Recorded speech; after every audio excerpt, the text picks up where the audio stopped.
and we are very excited to be a part of the Guelph Organic Conference. We all wish we were in Guelph, although I do not miss the drive because it's always terrible getting from Ottawa down there. But you know, it's a great pleasure for us as the Canada Organic Trade Association to be able to coordinate this online webinar in which we have a star-studded lineup of speakers for you.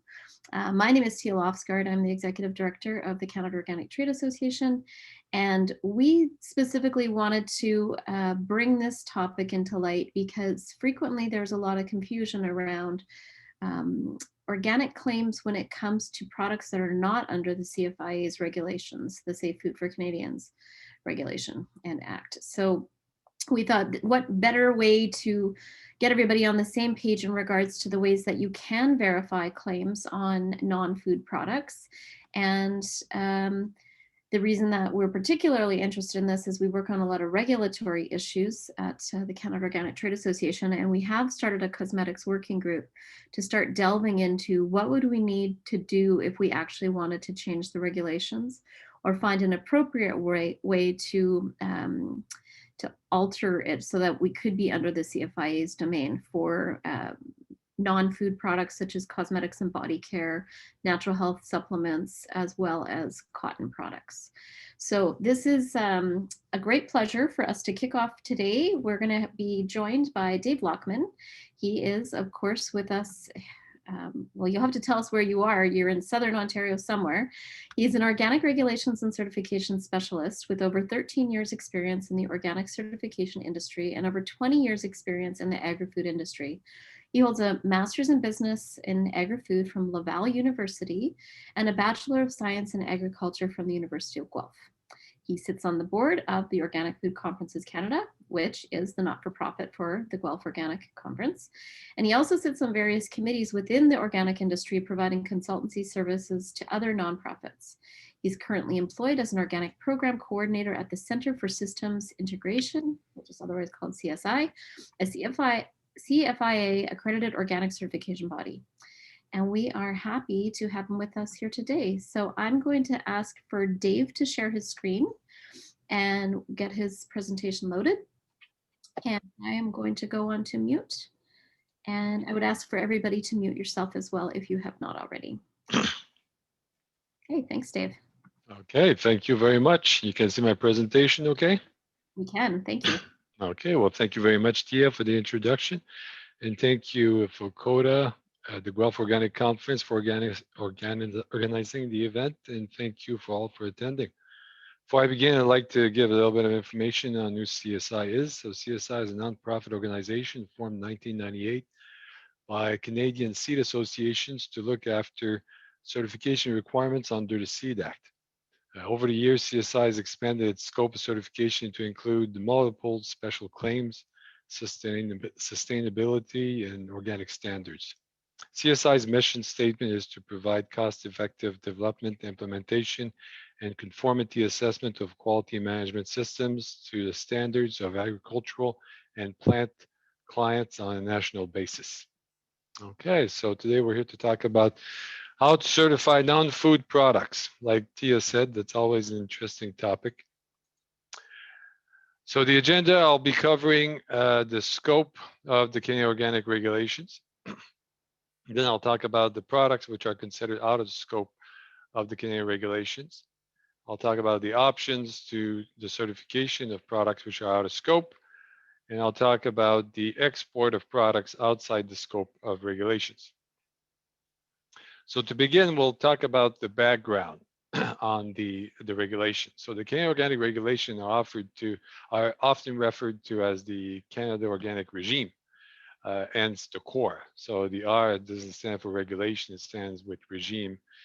And there's some history behind why they called it that, but I'm not going to get into that today. The core, when you refer to the core, you refer to the entire government of Canada regulated system, which includes the Safe Food for Canadians regulations, the Canadian Organic Standards, so all three parts, the Canadian Food Inspection Agency policies and guidances. The Canadian Organic Regulation began on June 11, 2009, and it was uh, updated in January of 2019 under the Safe Food for Canadians regulation. So when we look at the scope of the core, so the core includes all food commodities. And what food commodities are, they are food that's defined under Section 2 of the Food and Drugs Act, feed as defined under Section 2 of the Feeds Act, and seed as defined in Section 2 of the Seeds Act. So food includes any article manufactured, sold, or represented for use as food or drink for human beings, chewing gum, and any ingredient that may be mixed with food for any of that purpose.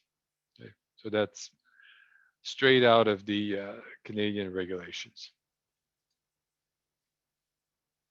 When we talk about products which are outside the scope of the core, there's cannabis plants and products, including edibles.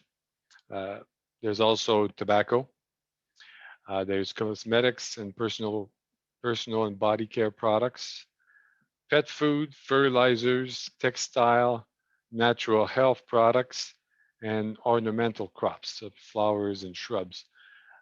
Before January 2019, the organic products regulation included all plants, but now under the Safe Foods for regulation, it's clearer that only edible plants or plants that you're selling for food are covered under the regulations.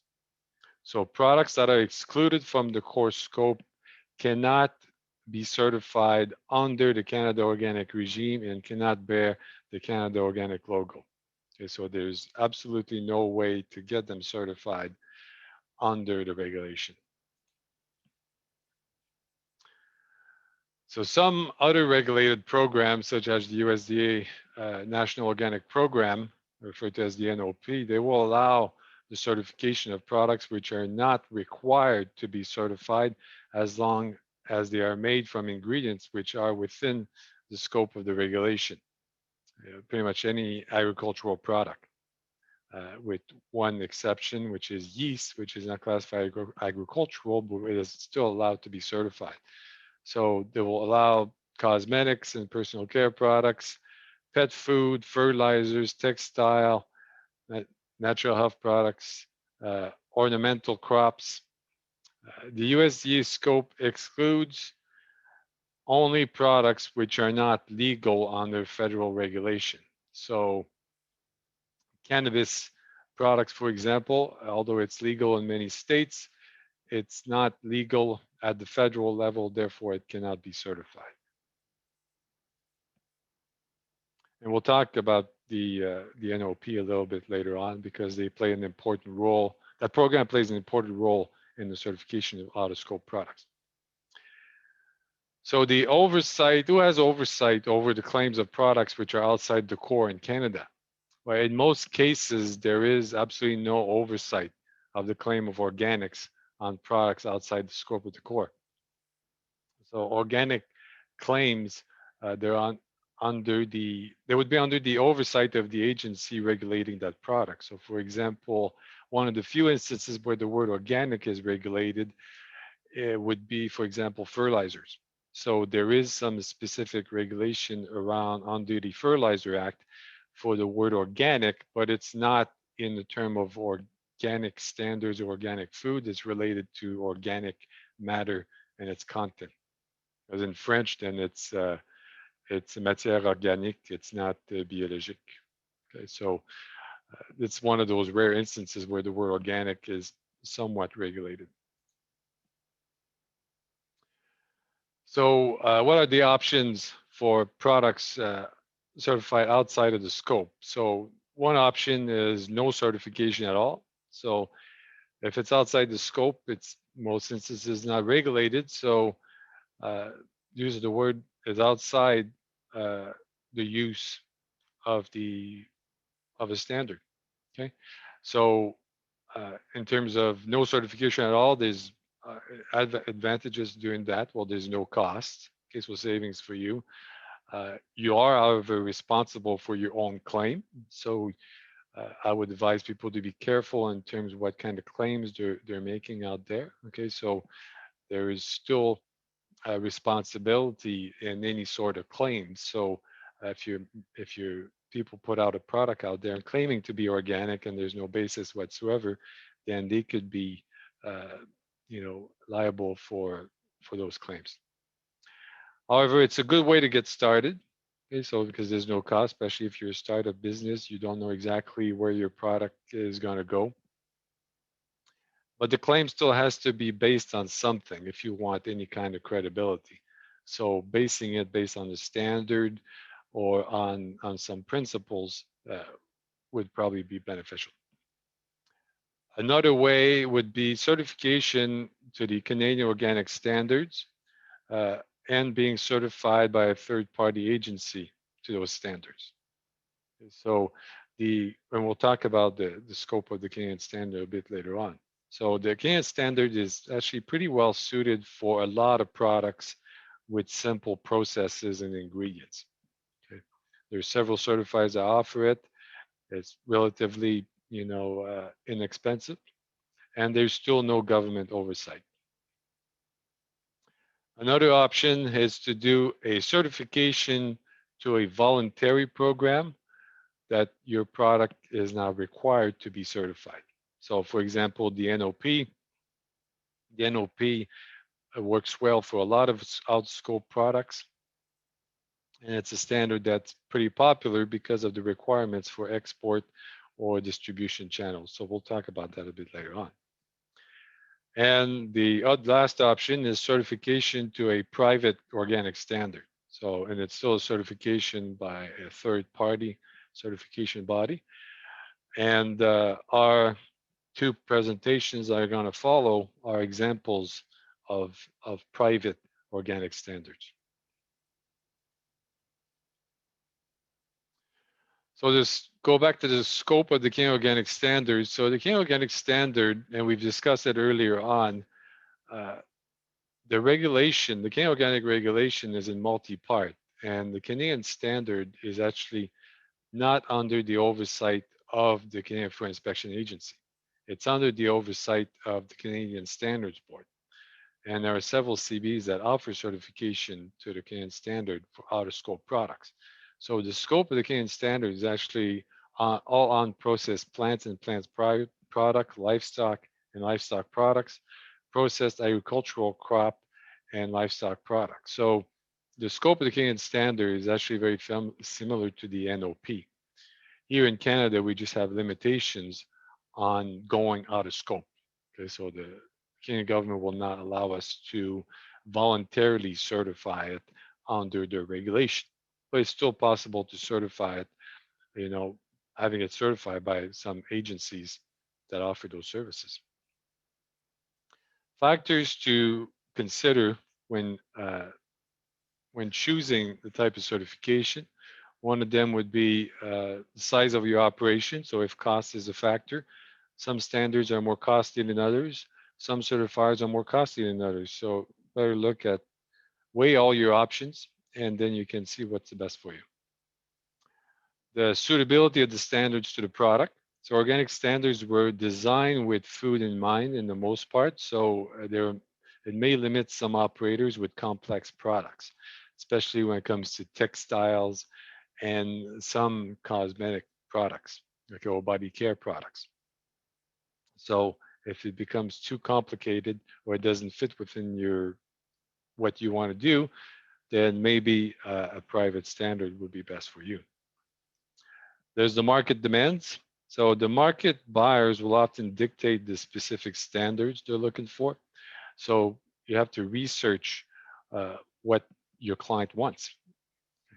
The distribution channel demands. So the same thing, some distribution channels, some chains of stores will have specific requirements for these out-of-scope products. Okay, some of them will just require that it be at least certified, or they will have specific certification requirements. Products out of scope, export requirements, sorry. Products which are out of scope in Canada may be regulated in other countries. So very important that you research the country that you're exporting to before uh, before exporting these countries. Otherwise, you may find your products, sitting in the dock and being shipped back. So when exporting out-of-scope products, the product must comply with the requirements of the importing country. And the scope of certification requirements for certification varies from country to country. So I'll give some examples here. So for example, the biggest one that would be natural health products. So the NHP designation, natural health product designation, is unique to Canada. Okay, so under most regulated programs, uh, many NHPs are classified as food. Okay, so uh, for example, in Europe or in the United States, they don't have a natural health product designation. Okay, it's unique to Canada. And I'm not going to get too much into details in terms of natural health product designation because there are lots of complication when it comes under the trade arrangements. And it's not 100% clear right now under whose oversight some of these products fall when they are being exported from Canada.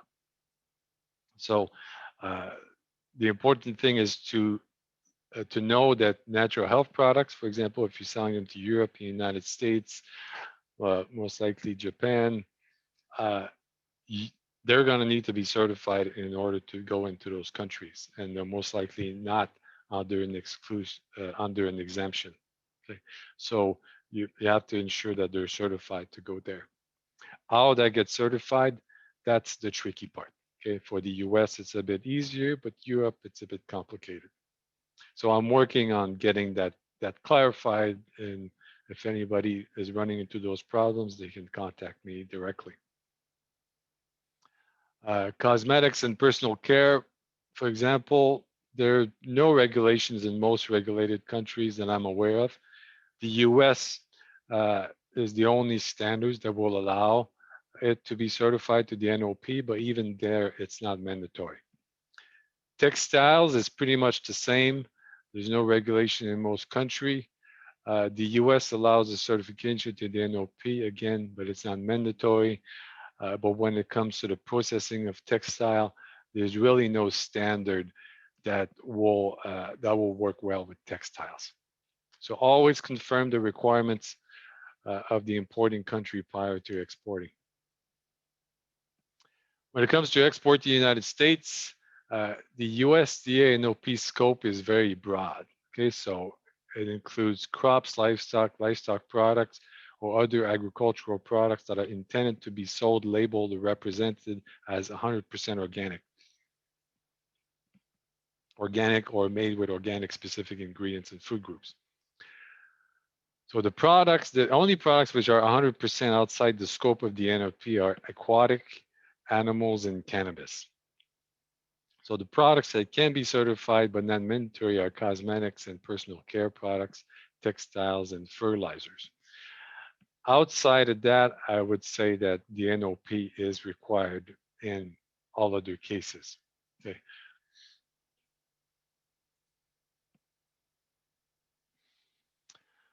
So final word, sorry. There's no one best option for out-of-scope products. There's actually lots of different options. So you have to look at the option that's best for your operation. Depends on your operation size, what is certification worth for you, the product type, so which program is best suited for your products, and then your market distribution. So what is the requirement of your clients? And that's probably the number one thing of importance in terms of a lot of people, especially if you're making products which may, or you're not in the retail portion of things, so you're selling your products to other products to manufacture other products. But so it always comes down at what does your client want? Okay, so you have to be able to deliver that. Okay, that's all I had today. Okay, well, thank you so much, Dave. That was great. So we will take questions from the audience. If you'd like to just put your questions down into the chat function, And while people are thinking of their questions, maybe I'll ask a couple. You mentioned that, previously, before we had the Safe Foods regulation, that we were able to certify, or that the scope included all agricultural products.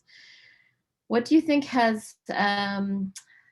do you think that was an oversight by CFIA and/or the regulators that they moved in that direction? Or do you feel like they kind of knew what they were doing and they wanted to exclude some of these products that were previously included? Actually, what I said is that the scope included all plants. So the OPR, it said all plants. And I think it's a function as to where when they kind of reshuffle things within the CFIA with the Safe Foods for Regulation, then the SFCR is specifically about food. So, it doesn't include all the ornamental plants. So I think it's just as to how it got classified within the regulation. And do you see that there is a possibility for plants that are currently excluded to fit back in somewhere? In order for that I don't see that happening. And in my opinion, in order for that to happen, then the CFIA would have to assume more oversight on other products. So I would doubt that would happen. Mm-hmm. Okay, we have some questions coming in. Could you provide a definition for livestock products made for livestock or from livestock is the question. Definition of livestock. Okay, actually, I would have to go to the Canadian Organic Standard for that. But in terms of livestock, I think the definition is that any livestock which is edible. Okay, so actually, it even includes crickets and insects, so anything which is allowed to be eaten as food, then it falls under that. And now that the aquaculture is included, it includes fish, it includes all that, but it excludes wild animals. Okay, so wild games, animals which are not raised, are not part of that definition. So, for example, deer. Yeah, what deer in the wild would not be, but deer farms would be. Most likely would be. I mean, I have to study it a bit closer, but I'm pretty sure that that's how it'd be classified. So everything that falls under farming, it falls under Canada Food Inspection Agency, then that would be definition of livestock. Right. Another question, is there a list of specific plants that have been excluded? It's not a function of plants, it's how you sell it. So for example, catnip. Okay, so a lot of people grow catnip. Some people grow it as an herb to put on lettuce. Some people grow it for catnip for cats, for pets. So if you sell your catnip for pets, then it falls under a specific set of regulation. Therefore, it's not covered under the regulation. If you sell it for a tea, for human consumption, then it falls under the regulation. So you always have to go as to what are you selling it for. For the same thing, for example, as an oil. So if you have an oil and you're selling the oil as a body oil, then that doesn't fall under the Canadian Food Inspection Agency. So then it's out of scope. Yeah, I've seen that example as well with like protein powders. So do you want to code it as food or do you want to count it as a natural health products? And if you count it as a natural health products, then making that organic claim becomes challenging again. Yeah, so that becomes easy. So in terms of in Canada, for everything that has an NPN, if you're going through a registration process and you see an NPN on the label, then those products are natural health products. They fall under Health Canada, no longer under the Canadian Food Inspection Agency, therefore cannot be certified under the core. Complicated. I've got another question. Hi, Dave. More specifically, do you see a day where cannabis could be included in the CFIA purview, especially with edibles being legal now? Well, there's been lots of discussion with that, but I'm pretty sure that as long as it's going to stay under Health Canada, then it will not. It will never be under the core. If a certifying company accepts an improvement from another certifying body, can they change the acceptance another year?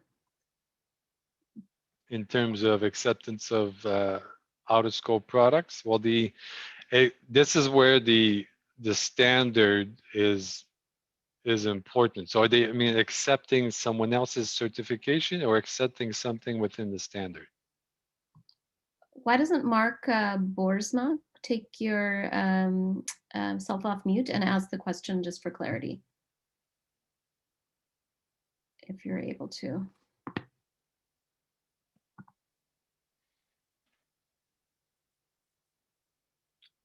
Mark, are you there? Hello? There you go. Oh, okay, perfect. Yes, so I could say an example. So we import an organic fertilizer, and it's approved by one of the certifying bodies, and it was accepted by another certifying body, and this year they say, hey, we don't accept it anymore. Okay, so I know what you're talking about. So you're talking about something a little bit different, which is input approval. Yeah. So like another type of, which is not really a certification, but somewhat a certification, is to say that inputs are approved to be used in organic, under the organic standards. Okay, so in terms of the approval input, then that's a little bit more complicated, but in your case, the certifiers can change their idea, their mind, if something is approved, if the standard is changed, or if they discovered that the approval is no longer compliant with the standard. So if something was approved last year, something changed or a clarification in the standard, then it's possible that it's no longer approved. And Dave, Approvals, like and that's the thing with the organic standards, approvals are never forever. Okay, so interpretation change, standards change, and sometimes, you know, what was allowed yesterday is no longer allowed tomorrow. Great, thanks for that clarity. Did I understand correctly that I can label a textile as organic as long as I'm actually following organic standards but don't have certification? Well, it all comes down to the regulation. So if you go in the jurisdiction you're at, is there a law that says that you're not allowed to say, to make the claim of organic? Okay, so, and that's what happens when an unregulated sphere. So for example, in natural health products sphere, if you go to your local store, you're going to find multiple products and that say organic or may organic claims that are not certified. And Health Canada does not do any oversight on the word organic on these products. So that will apply as well for textile. I'm not aware of a law that says it has to be organic, but Lori can tell us the details later on when we talk about textiles. She's the expert. Perfect. Great. And Peter Sibal, do you want to take yourself off of mute and clarify your question? Because he was the one who asked about the livestock product definitions, and then Kelly Monahan has put the definition there, but he said actually not livestock livestock products. So maybe yeah, it just is simply, are we talking, I wasn't asking about the definition of livestock, but the definition of livestock products. In other words, is it something that is made for livestock, or is it something that's made from livestock? No, livestock products, it's products that are made from livestock. Okay, thanks. Yeah. Livestock products for livestock, it falls under feed. Okay, great, thank you. great. Any other last questions for Dave? Well, this is when we give you a virtual clap. Thank you, Dave. Excellent presentation. Thank you very much. And we are going to move over to our next presenter. So I'll have you stop sharing, and we will have our next presenter is Caludia Rodrigue from Eco-cert Canada. Claudia joined the Eco-cert Canada team after her studies in food sciences at University of Laval. And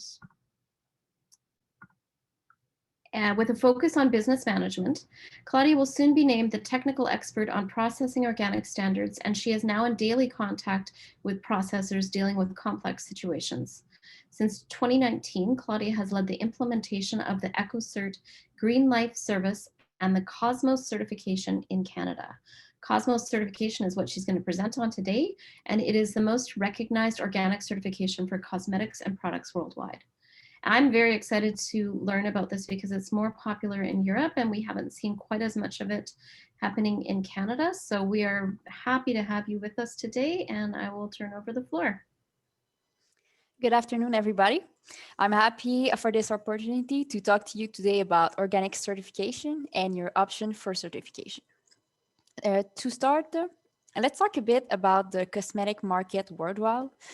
The global cosmetic market is growing steadily. Indeed, the turnover in 2018 was estimated at more than $300 billion in Canadian, with a growth rate of 5.5%. By 2022, it is estimated the market will be worth almost $600 billion in turnover. The good news is, at the same time, the natural and organic cosmetic market posted a turnover of $18 billion in 2018 with a growth rate of 10%, which is well above that of the global cosmetic market. The expected turnover for 2022 is around $27 billion. Consumers are gradually turning away from conventional product in favor of more natural and cosmetic and organic cosmetic. The growth is fueled by growing consumer concerns about the side effect of chemicals in cosmetic. So the natural and organic cosmetic have gained market share worldwide, and the demand for them is constantly increasing. We can see here that in Asia, they have the biggest global market share, while North America coming in second with 25% of the share. On the right, you can see the percentage of increase in the organic and natural market. In particular, South America, as we have seen a strong increase of 14%. North America is pretty strong too with 9%. It's stronger than Asia and Europe. With this demand, many companies will turn to organic and natural certification to ensure their own commitment toward organic certification, but also to gain consumers' trust. For people who don't know who Eco-cert is, we are a certification body and expert consulting. We offer more than 150 standards. We have 26 international offices, and we cover more than 130 countries. Eco-cert Green Life is a branch of Eco-cert and is dedicated to the certification of eco product like cosmetic, textile, detergent, candles and home fragrance, raw materials and inputs, and even eco-pet care.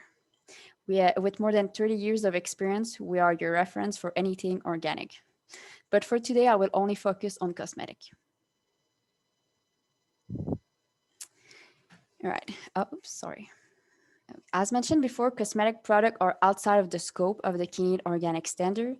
So the first question I always get is, what is my option if I want to certify my cosmetic product organic? Well, there is two main options. The first one, Dave briefly mentioned it. It's the National Organic Program, the NOP, which is the standard of the United States.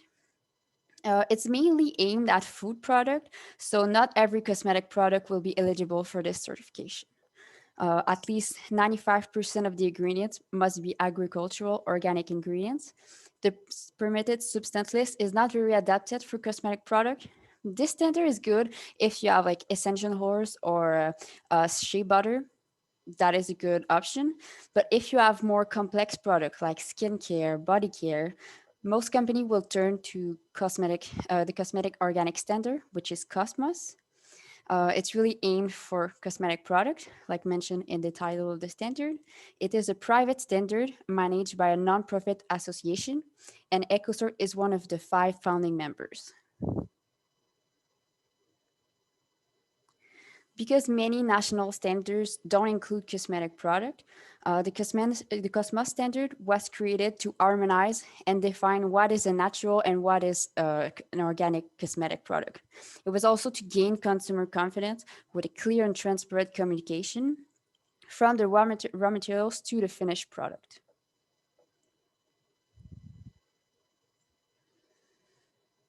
All right, so the COSMOS certification will confirm the compliance of the entire chain of production. So I want to talk a bit about the raw materials. So like many national organic standards, like the Canadian Organic Standard, is recognized by COSMOS for raw materials that are under its scopes. So for like agricultural raw materials. But if it's not possible, we can COSMOS also have the signature that is called COSMOS Certify, and it's available for physically processed and chemically processed agro ingredients with organic content that meets the COSMOS standard, or for natural ingredients that can be used in COSMOS natural cosmetic. An on-site audit is needed to prove those raw materials. There's also the COSMOS approved signatures, which is available for non-organic raw materials that are approved for use in cosmetic product under COSMOS. There is no on-site inspection necessary, only a documentary validation is required. Of course, the signature is not a certification. It's only a paper that proves that this raw material can be used in COSMOS product. So if you are a producer of raw material for a cosmetic product, you can contact me for more information. If you want to be part of the database, every raw material that is certified, COSMOS approved or COSMOS certified will be in the database. Also, I want to mention that distributors of COSMOS certified product are not required to have certification. So for finished cosmetic product, there is 2 levels of certification for COSMOS. The first one is COSMOS Natural, which is for product with at least 95% of natural ingredients. There is no minimum requirement for organic content. The second option is COSMOS Organic. So at least 95% of ingredients must be of natural origin. At least 95% of the ingredients must be organic out of all of the ingredients that can be organic. And at least 20% of the ingredients must be organic in the product. And it's only 10% for rinse-off product and powder. So what does the COSMOS certification guarantees? Well, it guarantees a production and a transformation process that respects the environment and human health, a development of the green chemistry concept, the responsible use of natural resources, the preservation of biodiversity, the absence of petrochemical ingredients, excluding some authorized preservative, the absence of GMOs, and a recyclable packaging. There is 5 steps to the certification process with Eco-cert. The first one is your request. Our commercial team will advise you on the label best suited for your needs. The second step is your contract, which is a key step to your engagement with Eco-cert. The third one is the initial audit. Our inspector will make an on-site visit to check the compliance of your system, your practice, and your product with the current spotting standard. The fourth step is the review of your certification file. Our certification officer review the conclusion of the audit report to decide if the certification may be granted. And the final step is the certification. Our team has issued your certificate. At this point, you can display the logo associated with the standard on your label with a transparent communication. The 3 last steps of this 5 steps has to be renewed every year.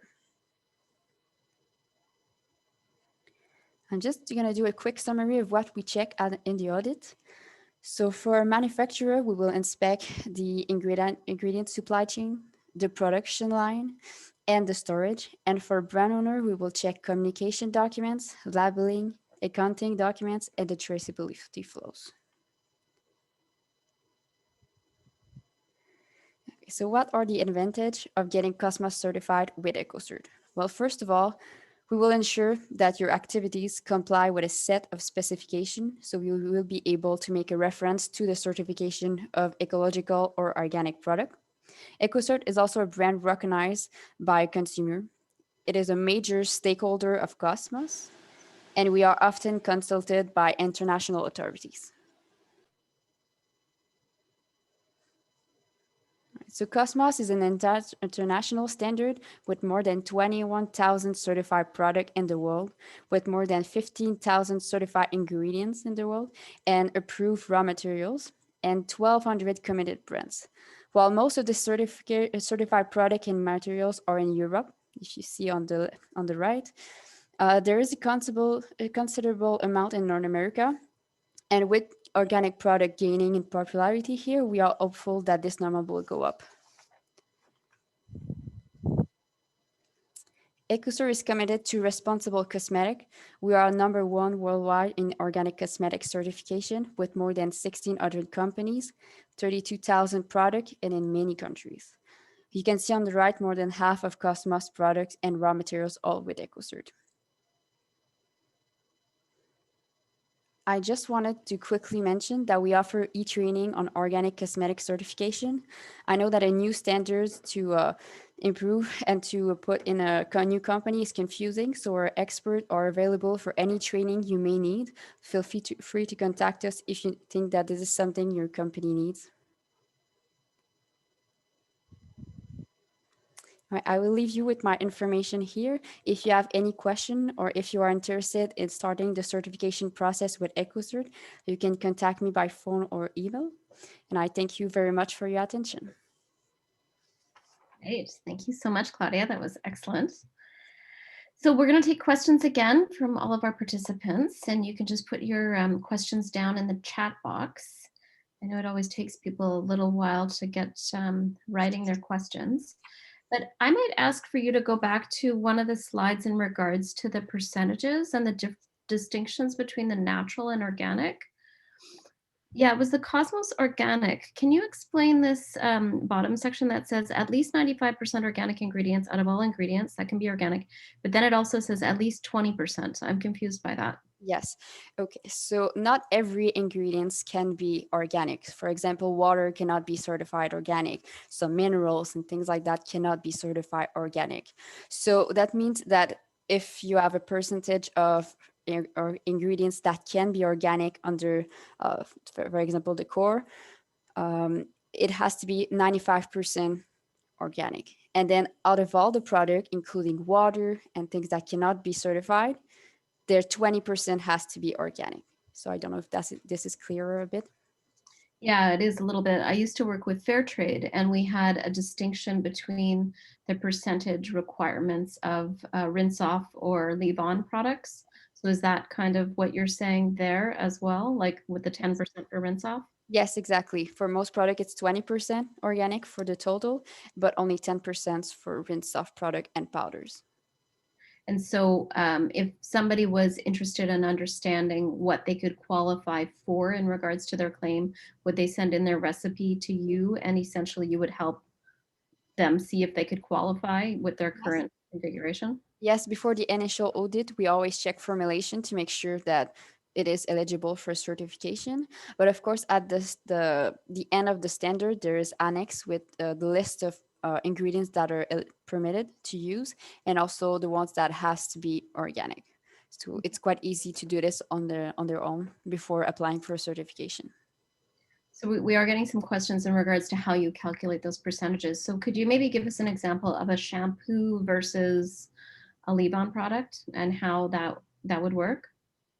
Okay, I don't have a formulation example, but for example, sometimes there's a preservative in the product. There is water, and there is maybe some oil or some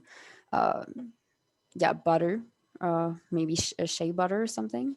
So water and many preservative cannot be certified organic. So this part will not be counted as the 95% of organic ingredients. But for all of the oils or the butter, for example, that is part of the product, 95% has to be organic. So if there's a particular whole that they want to use and it's not available in organic, then they can use it in conventional.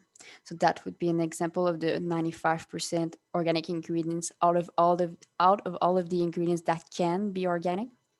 And then if we calculate the entire thing, so water and preservative has to be less than 80% because 20% of organic ingredients must be in the product. So that would be the oil and the butter, for example.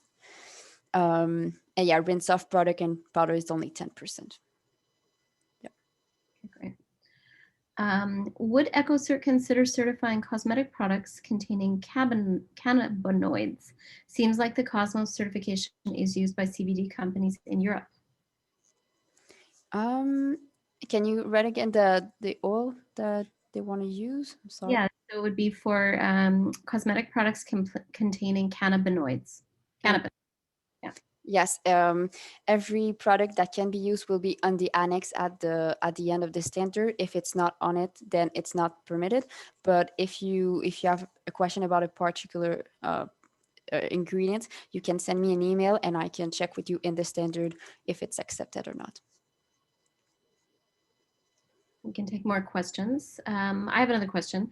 So the guarantee of these two standards, both the Cosmos Natural and Cosmos Organic, are all the guarantees listed on the left-hand side of the screen?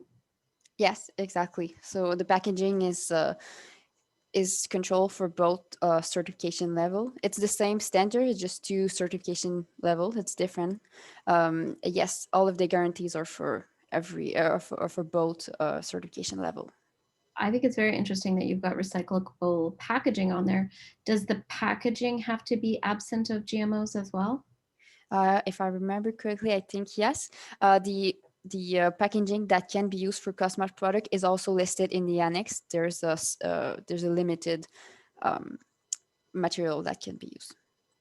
For example, glasses accepted. I'm going to keep asking questions because nobody else is. So preservation of biodiversity, that was just included in the updated Canada Organic Regime Standards for agriculture. How is it that you audit against that guarantee? Yes, it's mostly for the ingredients that can be used.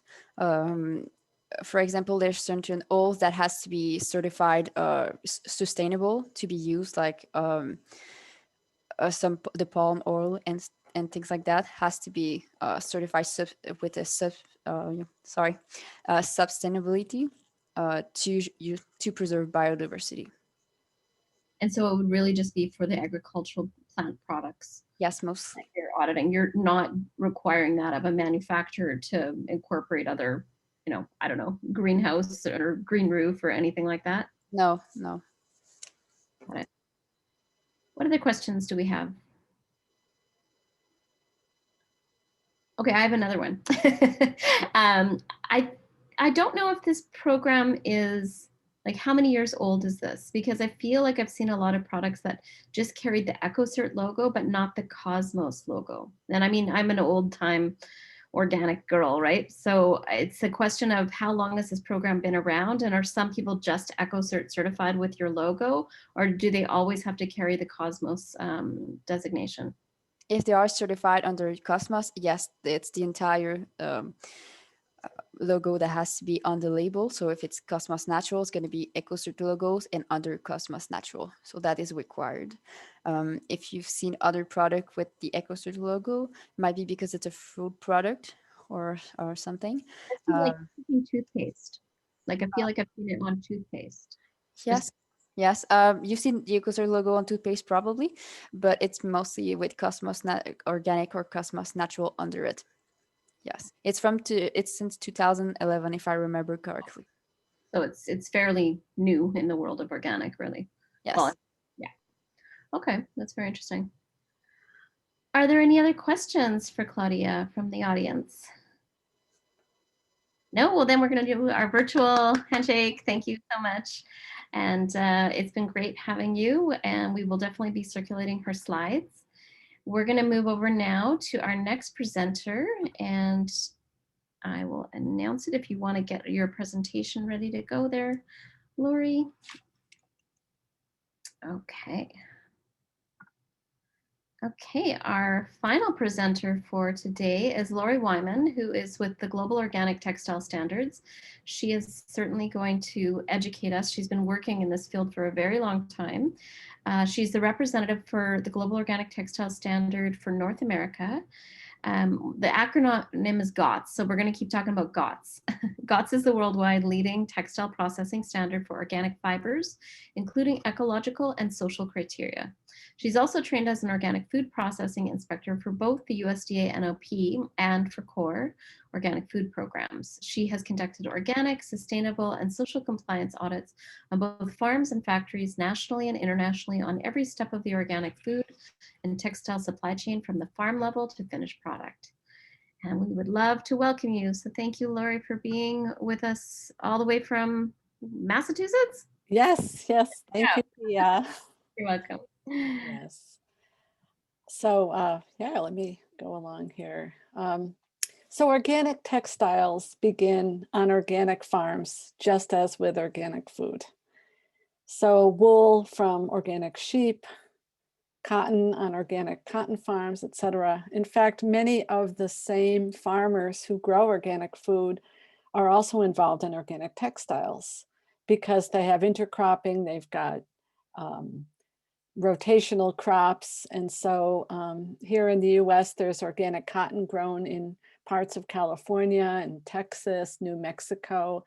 And those farmers grow a lot of organic peanuts and other crops and vegetable crops and so forth. I realize cotton is not grown in Canada, but there are opportunities to have organic products that could end up in a GOTS certified product that's in Canada, like this flax that's pictured here, wool, etc.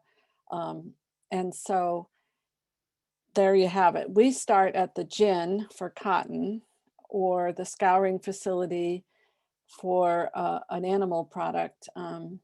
But what's required in GOTS, which is a processing standard, we require the input to be organic. Now, I don't have to tell all of you in this audience at the Guelph Conference what organic is, but what's not happening on organic farms is not happening even more on organic cotton, for example. It's a very highly, a lot of inputs with pesticides, fumigants, defoliants. Cotton is often sprayed with a defoliant to make the leaves drop off so that the machine can come through and pull up the cotton bolls. It's a very, much more than food. It's a very toxic environment, and it's definitely so good for the land when you choose to purchase organic textile products. The Textile Exchange did a life cycle analysis. You can look at it and see, get a lot of statistics there for how beneficial this is for the environment to choose organic textile products. So GOTS is a processing standard. We start at post-harvest with scouring, washing, or ginning, and we go through every step in the supply chain. And the last step could even be an embroidery facility, or something that's the cut and sew facility, and then sometimes beyond. So we require a minimum of 70% organic fibers, and the remaining 30% is a very limited list of what we allow. We do not allow any conventional cotton, so you cannot have a blend. You cannot have a shirt, for example, that's got certified that would have 70% organic cotton and 30% conventional. That's not allowed. It has to be all organic cotton. It's independently certified by third-party certification bodies, like Eco-cert is one of them. We have environmental and social criteria as strong as any other fair trade standard, so it's not necessary to also be certified to fair trade. You will find products in the marketplace that will have a GOTS logo and a fair trade logo because they just want to prove to their customers that they're also fair trade because fair trade is so popular. This is similar to having, here in the States, you'll have a USDA seal and then you'll have a non-GMO logo, which really isn't even necessary because GMOs are not allowed in the USDA's NOP program anyway, but because they think consumers want to see it, they'll go for having that second standard as well. But we include social compliance as part of our standard. And again, this is all the way down the supply chain through every step. Every company, factory that's involved needs to follow a very strict environmental management plan. They need to develop a written plan. They need to show continuous improvement. And this picture on the bottom right, I took in Mexico at a water treatment facility at a dye house. I did not take the picture on the top right, but I've seen similar gunk in my life. Social compliance, as I said, we use the SAI system of social compliance that we train all of our GOTS inspectors. Any inspector that's trained to conduct GOTS audits is also required to take this social compliance training as well. But we do accept if other similar ILO-based standards are in effect already at a facility that's becoming GOTS, we can benchmark it and see how that works. So we use a system of certificates. The first one on the left is a transaction certificate. Trans meaning movement, like transportation from place to place to place. A transaction certificate accompanies the goods from one facility to another. It shows and proves that this is the amount, this is where it's going. You follow these boxes across, and then box 15 will indicate if it was grown to when it was back at the plant or animal stage, it was grown or raised to the USDA's National Organic Program crop or livestock standard. This checkbox will be checked at every step in the supply chain, at the spinner, at the weaver, at the dye house. So this by the end product, it's proven that this was organic at the farm level. So it's also a content claim as well as a process claim in this way. The certificate at the right is the scope certificate. That's the one you hang on your wall. That's the one where it says, I have a weaving company and we are certified to weave GOTS products. We can still weave conventional products. We can still we may only have 1 or 2 lines that are GOTS, or we have everything that's GOTS. It could be either way. And I like this cartoon because it's easy to see that each buyer in the supply chain only needs to concern themselves with the one step before it, because everything else has been verified down the chain. And these transaction certificates are not issued by the companies themselves. These transaction certificates are issued by the certifier of those companies, and thus third-party verification. Now, in the United States, organic is a legal term because we had the Organic Food Production Act. Ever since then, to use the word organic, you have to be careful legally. And GOTS is a voluntary standard. However, we have been given the stamp of approval by the USDA NOP. We have a memorandum that was issued by the NOP recommending GOTS for an organic claim. In other words, if you want to use organic as an adjective in your description of a final product, organic jacket, organic mattress, that implies that this product was not only grown organically at the agricultural level, but that it was processed organically. Take a can of soup. If I walk in my food co-op and I want to buy an organic soup, I know that not only were those carrots and those, everything that's in it that was agricultural, I know that those were grown organically, but I also know that all the processing that took place for that organic soup was following organic practices. They weren't using quaternary ammonia to wipe the surfaces where the vegetables were cut. They weren't using salt with caking agents. They were following, there's no MSG, there's no GMOs. So organic as a finished product claim, the term organic needs to be used carefully and should be certified by GOTS. It's recommended by the NOP to do that. There's another claim called the OCS, the Textile Exchange has a content claim, which is fine, but that is not to be used as an adjective. So this shirt that this woman is wearing, which is GOTS certified, it can say organic shirt. But if it was, even if it was 100% organic, it could only say it contains or made with, this shirt was made with whatever percentage.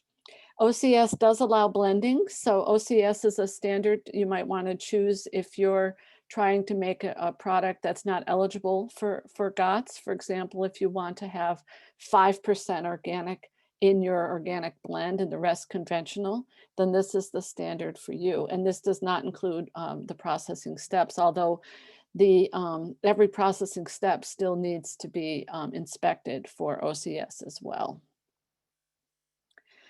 Unfortunately, you're just a few weeks away here in January for our new statistics. GOTS will be releasing our annual report next month, and that will have our latest figures for 2020.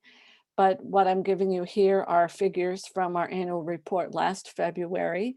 We increased by 35% worldwide between 2018 and 2019. Yeah, we're just growing all the time. It's been very, very exciting to see the exponential growth of GOTS facilities around the world. And here we have it. The figures in the parentheses are the number of companies, and then the figures out of the parentheses are the number of facilities, because a company may own several facilities. And you can see that Europe, is ahead of us here in North America, but we are growing. When I started my job 4.5 years ago, there were 38 GOTS certified companies in the United States. And as you see, we've grown exponentially. I think today there's 8 or 9 companies in Canada. There's one spinner, Fine Cotton, they're in Toronto. And the others are, they're traders, importers, and sellers. So if you go to our website, you can go on our directory and find some companies in Canada that are already GOTS certified. And GOTS is the only textile standard that addresses all 17 of the United Nations Sustainable Development Goals. We're really proud of this. And it's just exciting and makes me very happy to work for GOTS. And it's a great way for a company to, for your own CSA, your CSR, to show that you are meeting all these development goals.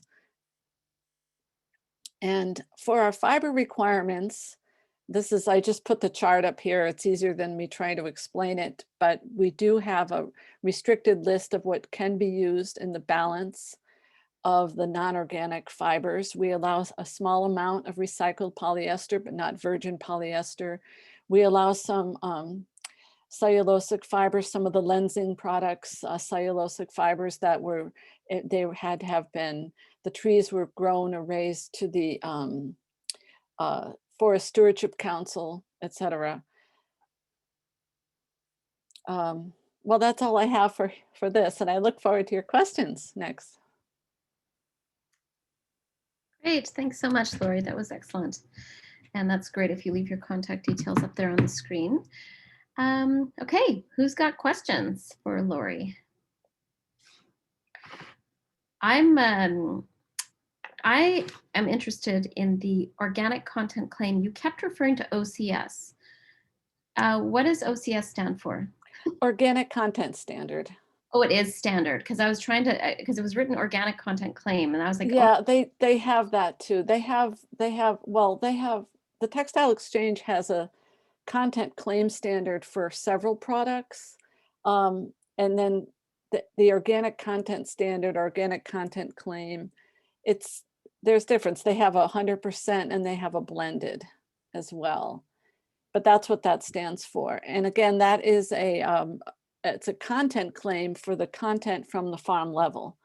Okay. It's not a process claim, whereas GOTS is both. Okay, gotcha. And both of those are managed by GOTS? Like they're just the two different? No, it's just a different, it's nothing to do with GOTS. I just like to bring it up because I think it can be confusing for consumers if they see one logo and sometimes another one. No, we're just friends. We are a different standard. They're a competing standard, I guess you could say, but they're not a processing standard. GOTS is the only textile processing standard that's worldwide. Okay, great. Okay, if you have questions, you can just write them down in the chat. We have a request. Please show us the slide of squares with pictographs of. Pero no le llegan a Shopify y nunca le van a llegar a Shopify, güey. Te lo digo porque pues. The first one, the first slide? It said slide of the squares with the pictographs of what GOT addresses. Oh, the SDGs. So I think that's correct there. Yeah, so this is the United Nations set this goal for, this was not set by GOTS. This is the United Nations set this goal a couple of years ago for all organizations to try to achieve. For the United Nations is promoting this worldwide, and in terms of textile standards, GOTS addresses every one of these. So these, we align with them. We're not, we did not develop these. Hope I didn't imply that. No, I don't think you did. But I think it was just, we went quickly over that slide, so it's good to see. Also, I have a question because I know like Fair Trade International has done a lot of work in regards to their cotton standard, and then further up in regards to textiles. What would you say are the key differences between the standard of GOTS versus Fair Trade International's textile standard? Well, I don't know a whole lot about it. I have shared the stage with Helen from Fair Trade Canada a few times when I've been in Ottawa and Toronto. And so I've learned a little there. I don't believe it is, it has allowable inputs and non-allowable inputs in terms of regulating the chemicals that are used. I really should not be speaking for what Fair Trade Standard is. I don't know much about it. I know that they do promote organic or the use of organic cotton. But I'm really not an expert on that, and I shouldn't speak on what I don't know about. That's fine. I just thought you might know off the top of your head. I used to work for Fair Trade, of course, so I think the key distinction, and I'm not sure, so I'm asking you, is that there's a guaranteed premium for the organic production and or even conventional, like there's the Fair Trade premium, organic premium. Is there any guaranteed pay rates or labor criteria? Yeah, we have a wage gap analysis that we is part of at any GOTS certified facility. We definitely take into account the wage gap between the top earner and the lowest paid earner. And we, of course, we strive for living wage, not just a minimum wage. And so, you're welcome to look at our standard in our section on social compliance to see what's in that regulation. I just remembered also when Dave had received a question or mentioned the USDA seal and textiles. I want to clarify something about that. The only way a USDA seal could be used on a textile product here in the US is if that textile product is unprocessed. For example, a cotton ball, like the kind that you might use to wipe a baby or on your face. Something that is made from organic cotton that has just been ginned and cleaned in a very clean way, but not woven or knitted or spun. In that way, those products could have the USDA seal. And I have seen the USDA seal on those products. I think the Q-tip kind of product. But once a textile is spun and made into a textile, it is not eligible for the USDA seal. One thing that is also important too, the difference between, we have it much easier here in the US than in Canada. An organic farmer who has sheep and wants to sell wool, their certifier is able to issue a transaction certificate for that wool to go to the scouring facility. And that way it can be GOTS certified. If you're a sheep farmer in Canada and you want to ultimately have your products sold into or made into GOTS certified wool socks, for example, you wouldn't be able to issue a transaction certificate with the standards you have in Canada. So you would have to be certified to the NOP for your certifier to then issue a transaction certificate for that raw wool. Then it could go to, it would also have to be a certified scouring facility. And then from there along the supply chain, it could go to fine cotton in Toronto and be you know, knitted right there. Yeah, it's unfortunate that you'd have to have a double certification if you were already certified to a Canadian CFIA, but at least you could be NOP certified if you wanted to grow. I can ask Dave this too. Like if someone was interested in hemp clothing and they wanted to grow cannabis that did not have, you know, the high amounts of the cannabinoids, but we're actually growing varieties of hemp that are used for hemp. And then you had a retting facility, which is the same thing you'd have with flax. Well, it's different because there's a whole decording process that's different. But if you wanted to do that, Dave, do you know if it's possible for a hemp farmer to legally grow hemp for clothing in Canada? Or do you know, perhaps, Tia? Hemp, well, I can tell you, so hemp for food. So if you're making, you know, hemp seed and so forth, yes, that falls under the regulation. But the problem, again, it comes down to what you're selling the product for. So if you're selling the fiber for fiber, then that will not be covered under the regulation. Right. So again, you'd have to be NOP certified for that hemp, and then it would be considered organic textile hemp, and then it could end up in hemp clothing as a GOTS certified piece of clothing. Yeah, so again, they would have to be, that farm would have to be NOP certified in order for the hemp products to end up being part of GOTS. And GOTS also has, we have a process by which we evaluate chemical inputs such as ink and dyes. And so some companies that are in the chemical industry who produce inks and dyes go through a process and they receive an audit, and they receive, we test in our labs to, you know, well, not us, but the certification bodies test in their labs for approval of those inputs. It's similar to OMRI. It's just our chemically approved list. So there are a lot of companies who are not organic companies who are using GOTS certified dyes though, because they want, and they're able to promote that they're using GOTS certified dyes on their products as a way to show that they're meeting some of their own sustainability goals. That's great.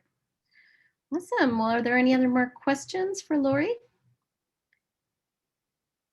We're excited to see more GOTS certified operators in our country, and I would encourage you to go to her website and check out who are those Canadians that are involved. And you know, I think Canada Organic Trade Association and GOTS are going to continue our conversations. We want to support and promote this wonderful standard because it's really one of the only ways that we can start impacting that industry with more organic operators and more certification options. So.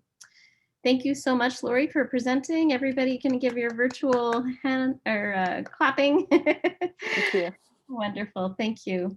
So you can stop sharing there for a moment. And I just wanted to thank all of our participants for joining us today. It's been wonderful to have so many people interested in these topics. We will be circulating a copy of each one of these presentations as well as the recording. Just as soon as it all downloads. And I'm sad to say that we won't see you tonight or at our party. Usually we're all together at Guelph Organic and we're able to have our event at the bar downtown. So we will toast to you virtually, and thank you all for joining us on our first day of the Guelph Organic Conference, and hopefully you'll tune into all the rest of the seminars that are happening the rest of the week. So thank you, everybody, and have a wonderful day. Thank you, Tia. Thanks, Dave. Thank you, Lori. Thank you, Claudia. Thanks for the opportunity Okay. to everyone. Thank you. Take care.